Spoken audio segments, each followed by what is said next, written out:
अब ख्याला तुम भी क्या बुढ़ापे में सटके गए हो क्या मालूम। हे बाबा, हे काय म्हटलं, हे काय उरायलं बाबा, तर इथून पडून जावं लागेल पळून.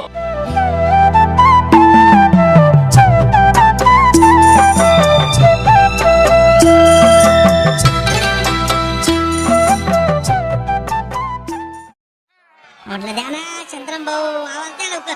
हा बोलवा त्याला बाहेर. देतो. शिवलाल, ए शिवलाल, बाहेर ये म्हटलं.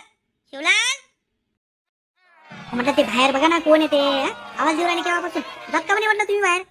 अरे मी ते जाऊ दे म्हटलं. मी काय म्हणतोय, त्यांना सांग तू मी घरी नाही असं. घरी नाही असं सांग. आपण काय झालंय काय नेमकं ते तर सांगा. मी म्हटलं ते नंतर सांगतो तुला. तू जाय ना पटकन, वय लवकर. सांगितलेलं का ते ऐकत नाही, काही नाही. सांग लवकर त्यांना. म्हटलं काय आहे ते, मग सांगितलं ना मी तुला. काय नेहमीच ते काही ना काही घेऊन येतात, काय खरं नाही गड्या. मग नेहमी मला खोटंच बोलायला होता. अरे शिवलाल, अरे ये लवकर बाहेर. अरे जाय ना लवकर, सांग ना त्यांना.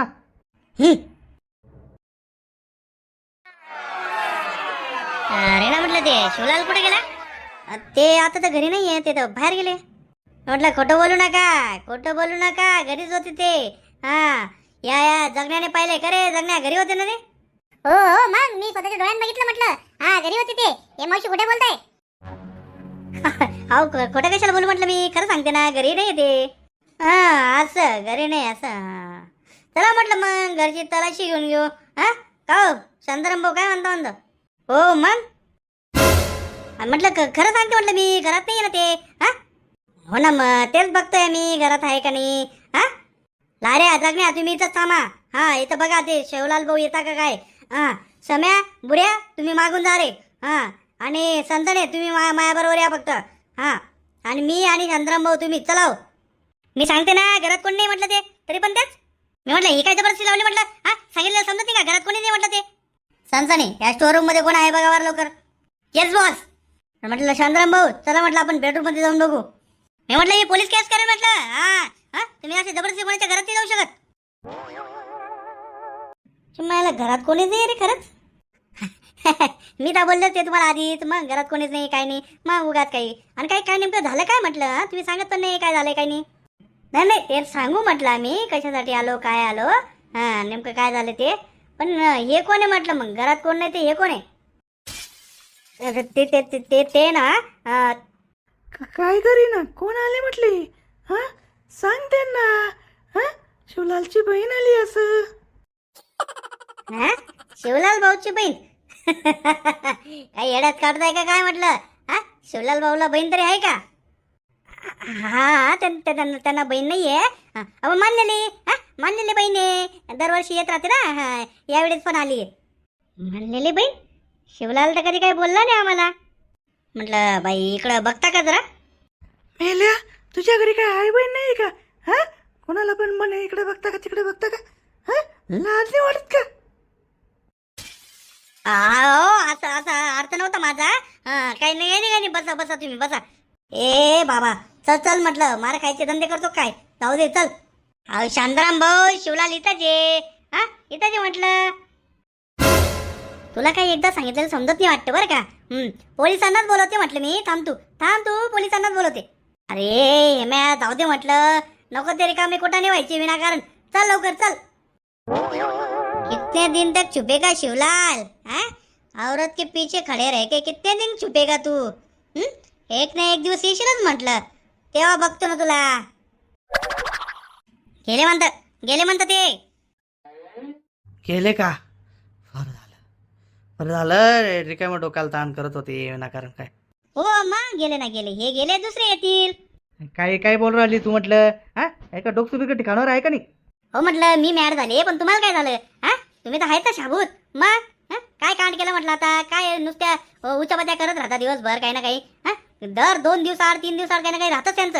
आता काय केलं म्हटलं. कसलं काय रिकामं लोक माझ्या मागे लागून जातात काय नाही.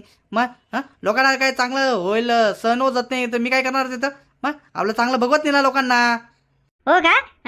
लोकांना काही कामच नाही ना, काम धंदाच नाही म्हटलं लोकांना. तुमच्यासारखे टवाडके करा माहिती त्यांना. म्हटलं आता बडबड काय करू नको. ते तुझ्याकडे ते बुरका शिवायला आलं नव्हतं ना, शिवला का म्हटलं तो बुरका. का घालायचा आहे. साडी तर नेसलीच तुम्ही, आता बुरका बी घालून घ्या. आणि म्हटलं झालं असेल तर दे बाबा, आणि 2-3 दिवस काही येत नाही म्हटलं मी. हा, तर तेवढं काळजी घे. हो घेते मी, काय आता मला एकटे राहायची सवयच पडली म्हटलं. हा जा तुम्ही, जा कुठे जायचं तुम्हाला, जा. अरे म्हटलं तुम्हाला मागच्या दाराला थांबायला लावलं होतं ना मी. हा इथं काय करू राहिले तुम्ही? मी म्हटलं मागच्या दाराला कुलूप लावून आलोय मी. हा त्यामुळे ते मागच्या दाराने निघणार नाही, निघतील ते पुढच्या दाराने. हो ना, मग तुला पुढच्या दाराला ठेवलं होतं मी, मागच्या दाराला ते भुऱ्याला ठेवलं होतं. हा तू काय करू राहिला इथं? ते जगण्या आहे ना तिथं. हा जगण्या आहे, आणि ते मी एक गोष्ट सांगायला आलोय. हा ते तू बोरखा घालून कोणतरी निघाला म्हटलं त्यांच्या घरातनं. हा ते लक्ष द्यावं लागतं बरं का. अरे मग तेव्हाच कॉल करायचा मला. हा इथे येऊन कशाला सांगत बसतोय? मग काय हे बी पोरं काय अशी काय भरून ठेवली तू?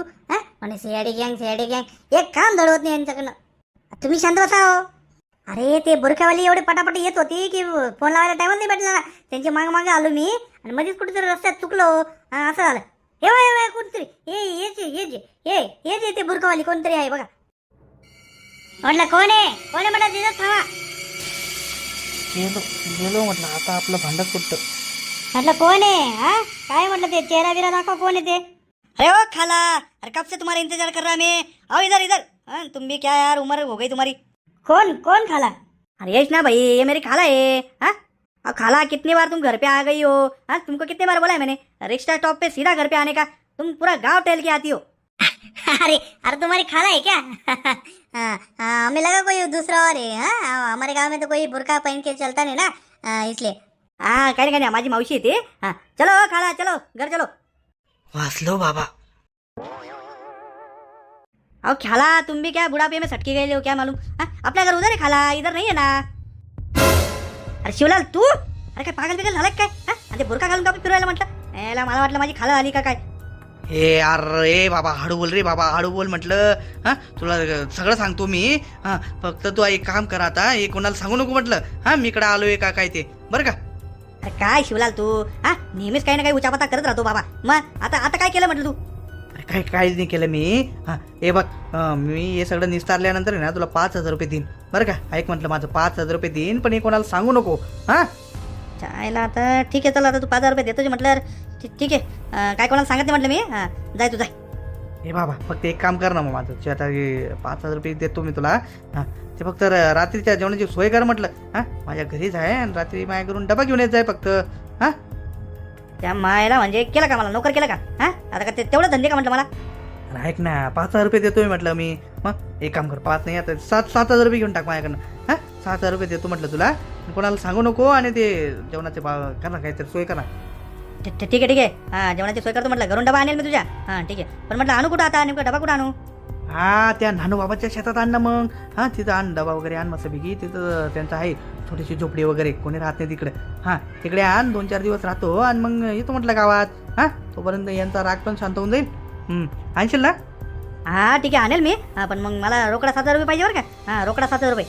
अरे देतो ना मी, देतो ना. मग सांगितलं ना मी तुला, शब्द दिलाय, देतो म्हटलं देतो. तू फक्त माझी सोय कर. ठीक आहे म्हटलं. हां ठीक आहे, जाय तू, करतो मी, आणतो रात्री डबा. मी म्हटलं आता ते खरंच घरी नाही आहे, ते बाहेर गेलेत. होय नाही मला माहिती आहे शिवलाल भाऊ कुठे येते. हां फक्त ते मी हे सांगायला आलो होतो म्हटलं, ते शिवलाल भाऊचा डबा तयार आहे ना. हां ते डबा घ्यायला आलोय म्हटलं मी, शिवलाल भाऊने सांगितलं मला. हां का रिकामे काम करायला ते पुढेच राहतात. मग तयार करून ठेवलाय म्हटलं डबा. हां घेऊन जा. हां म्हटलं द्या लवकर, डबा द्या लवकर. आणि कसं आहे, कोणी बघितलं ना मला परत रिकामी कामं व्हायची. द्या लवकर डबा द्या. हां देते म्हटलं डबा, पण ते त्यांना खाऊन झालं का लगेच परत आणशील बरं का. हां नाही तर उद्या मला काय डबा द्यायला काहीच नाही. हो आणतो ना मी, आणतो. हां तुम्ही द्या लवकर, डबा द्या लवकर. हा एक नंबर भाजी बनवली म्हटलं. हा सलीम भाऊ भारी. हा रे बाबा आवर म्हटलं लवकर. हा अरे पटकन मला डबा घेऊन पण जायचं आहे. तुझी बायको सांगत होती डबा घेऊन या, नाही तर उद्या सगळे डबा देणार आहे असं. मायला इथं लपलंय का शिवलाल भाऊ? सीआयडी कमिशनरला सांगावं लागेल म्हटलं आता फोन करून. हा आला रे. हा बोल. काय शिवलाल सापडला आता? कुठे? शेतात? ओके ठीक आहे आत्ता झालो म्हटलं मी. मायला शिवलाल सापडला काय? हा खरं बोलतो काय? कुठे म्हटलं शिवलाल? हो ना शांताराम भाऊ, आता झालं तर फोन आला होता. शेतात पाहिलंय म्हणे मी, जेवण करत होते म्हणे मस्तपैकी. हां एक काम करू आता, चला आत्ताच्या आत्ता चला म्हटलं. पकडून आणू त्याला. हां असं नाही म्हटलं, शिवलाला असा धडा नाही शिकवायचा. तो बरोबर येईल गावात, आपण नाही पकडून आणायचा त्याला. तो बरोबर येईल. कसला काय शांताराम भाऊ तुम्ही काय बोलताय मग हा कसला येईल म्हटलं तो तो काही येत नसतो तो असाच निसटून जाईल मग चला तुम्ही आता सापडला जे तर घेरूनच घेऊ म्हटलं त्याला म्हटलं लई लई खतरनाक चीज आहे म्हटलं शिवलाल भाऊ. तुम्हाला नाही माहिती मग आता आले तर घेऱ्यात घ्या त्यांना पकडून मग नंतर कुठे शोधत बसायचं. एक आमची शाळा पण चालू झाली आम्हाला घरी राहायला बी परवडत नाही. अरे हो मी नाही म्हणत नाही म्हटलं घेऊ त्याला पण माझ्या पद्धतीने होते म्हटलं एकदाच करू पण खोडच मोडू द्यायची हा मी काय सांगतोय मग अरे शांताराम भाऊ काय म्हणताय ते पहिले ऐकून घ्या. कुरापती दिमागाला माणूस येतो. एकदाच मोडतो पण सगळ्यांचीच खोड मोडतो. पहिले काय म्हणताय शांताराम भाऊ पहिले ऐकून तर घ्या. बरं सांगा म्हटलं मला बोला काय करायचं पुढं. शेडी गँग तुमच्या हातात आता सापडूनच काय केलं म्हटलं मी ते हा मला अरे शिवलालला तुम्ही कब्जात घेणार होते. शिवलाल क्या चीज है ना बाबू तुमको भी नहीं पता. हे बाबा हे काय म्हटलं हे काय बाबा राम राम राम राम राम राम राम राम राम राम राम शिवलाल पडावं लागतं वाटतं पडावं लागते बाबा हे काय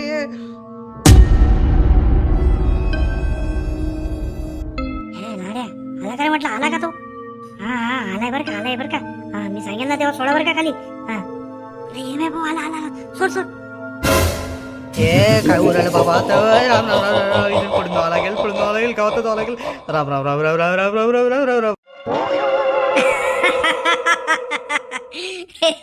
अरे चल कसा पळून गेला. शांत बसा कोणीच काय बोलणार नाही म्हटलं हा खरं बघायला गेलं तर शिवला आले ना हा हे शांतारामचाच गुन्हेगार आहे. शांताराम ठरवेल म्हटलं पंचायत कशाला काय ठरवेल हा शांताराम तू सांग म्हटलं याला काय शिक्षा करायची ते. हो खरं शांताराम भाऊ तुम्ही सांगा म्हटलं काय शिक्षा करायची काही नाही ते नाही तर देतो यांना याला देतो म्हटलं याला पोलिसांच्या हवाली करून देतो ते बरोबर याला मिरचीचा धूर देतील. अहो विचारायचं काय हा अशा माणसाला पोलिसांच्याच हवाले करायला पाहिजे म्हटलं हा. आधी शांताराम काय म्हणतो ते ऐकून घ्या आधी मग आता ही पंचायत कशासाठी बोलावली बरं हा तुम्हीच निर्णय करून घ्या म्हटलं मग बोला शांताराम भाऊ बोला म्हटलं काय करायचं मार दिया जाय या छोड दिया जाय. मी काय निर्णय देऊ हा जो पंचायतचा निर्णय असेल तो सगळ्यांना मान्य राहील तो मला पण मान्य राहील मग बरं असं म्हणतो हा ठीक आहे. मग ते पंचांचा निर्णय असा आहे आम्ही सगळ्यांनी मिळून असा निर्णय घेतलाय की शिवलालला रोज सकाळी पहाटे 5 वाजता उठून घरोघरी जाऊन पाणी भरायचे आणि आज संध्याकाळी शिवलालची चपलांचा हार घालून अख्ख्या गावात मिरवणूक काढायला पाहिजे. हे सगळ्यांचं सर्व मत आहे. त्यात काय सगळ्यांचं काय मत याच्यावर. मी तर सहमत आहे म्हटलं या मताशी. काय बाई काही याच्यावर काय होणार आहे मग गाडावर दिंडा काढले म्हणजे काय सगळं माप होते का शांताराम भाऊच्या जीवावर बेतली असती तर मी तर म्हणते ना यांना पोलिसांच्याच हवाली करा. हो खरं याला पोलिसांच्याच हवाली करा म्हटलं याला गाव सोडू नका. हो पोलिसांच्याच हवाली करायला पाहिजे अशा लायकीचे माणसं आपल्या गावात नको. हे बघा पोलिसांच्या हवाली करून देऊन पण काही मार्ग सुटणार नाही म्हटलं आता गावातला माणूस आहे झाली असेल चुकी तर काय करता आता मग माझं बी तेच म्हणणं पडतं तरी सांगा मग तुमच्या हिशोबाने काय शिक्षा करावी याला ते करून टाकू. फक्त ते पोलिसांचं सोडून म्हटलं काय वाटतं शांताराम तुला. ते म्हटलं एक काम करू आता ते सीआयडी गँग काय आलेलं नाही इथं त्यांची मुलाची कामगिरी आहे यांना पकडण्यासाठी या सगळं कारस्थान उघडकीस आणण्यासाठी आधी त्यांना बोलून घेऊ आणि त्यांच्या मतानुसार बी होऊन देऊ ना. मग ते काय म्हणता काय नाही ते. बरं बोलावं मग लवकर आता एवढी सगळी मंडळी जमली आहे त्यांना पण यायला पाहिजे होतं ना. मग नाही लावलाय मी फोन येतात म्हटलं ते येत आहे पण त्यांचं तर एक मत आहे पोलिसांचे हवाले करा की काही बी करा पहिले शिवलालला गाव बरं ये दिंडा काढा म्हणे गाडावर यायची तपलांचे हार घाला काळं तोंड करा आणि सगळे गावभर दिंड काढा हे तर त्यांचं फिक्स ठरलेलंच आहे. बरं ठीक आहे ते बोलावं म्हटलं सीआयडी टीमला बोलावं म्हटलं मग लवकर.